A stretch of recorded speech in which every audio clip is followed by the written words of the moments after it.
नहीं, मंत्री जवाब क्या दिया?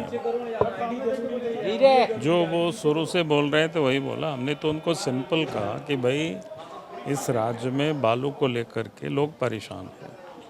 लोग ही परेशान नहीं है बल्कि काम भी बंद पड़ा हुआ है। पुलिस उसमें से भाया दोहन कर रहे हैं, पैसा वसूली कर रही है।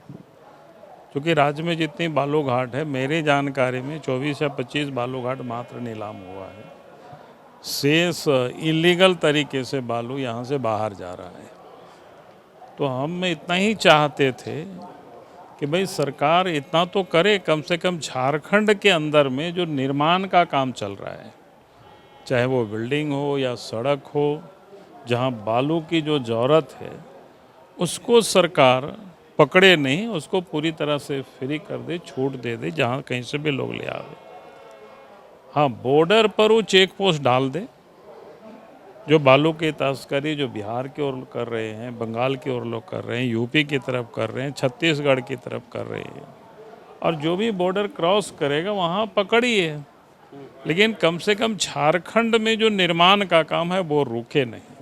उससे झारखंड की प्रगति होगी, यहाँ की रोजगारी लोगों को मिलेगी, और उसमें कहीं कोई दिक्कत नहीं है। क्योंकि आप सबको पता है जब राज्य बना था उस समय हम ही राज्य के मुख्यमंत्री थे और बालू घाट को हमने फ्री कर दिया था, और हमें लगता है संभवतः 9-10 तक वो फ्री ही रहा। उसके बाद सरकार ने फिर, जब हेमंत सोरेन की सरकार बनी थी, तब इसकी नीलामी शुरू हुई थी। तो हम यही चाहते थे, जो कि मामला नीतिगत मामला था, वो एक मंत्री जवाब उस पर नहीं दे सकता था उसको फ्री करने की और नहीं करने की। लेकिन मुख्यमंत्री बैठ करके मुस्कुराते रहे, अध्यक्ष उनका संरक्षण करते रहे।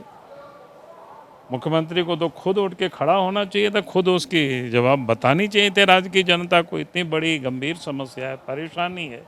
आपने देखा होगा उनके विभाग के ही, सरकार के मंत्री ने ही इस बात को कबूला, किस प्रकार से पलामू में थानेदार ने पकड़ा और फिर उनको कहाँ कहाँ टेलीफोन करना पड़ा और फिर दरोगा को सस्पेंड किया वगैरह, क्या क्या उन्होंने बताया।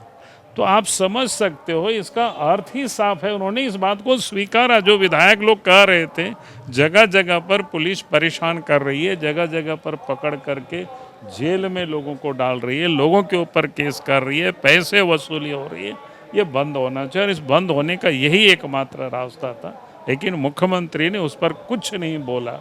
इसका अर्थ यही समझा जाएगा, सब कुछ मुख्यमंत्री के संरक्षण में हो रहा है, उनके निर्देशन में हो रहा है, पैसे वसूली भी उनके निर्देशन में हो रहा है, बालू को भी झारखंड से बाहर उन्हीं के निर्देशन में भेजा जा रहा है, और झारखंड में खनिज पदार्थ की लूट हो रही है। TheFollowUp.in. Like, share, and subscribe. www.thefollowup.in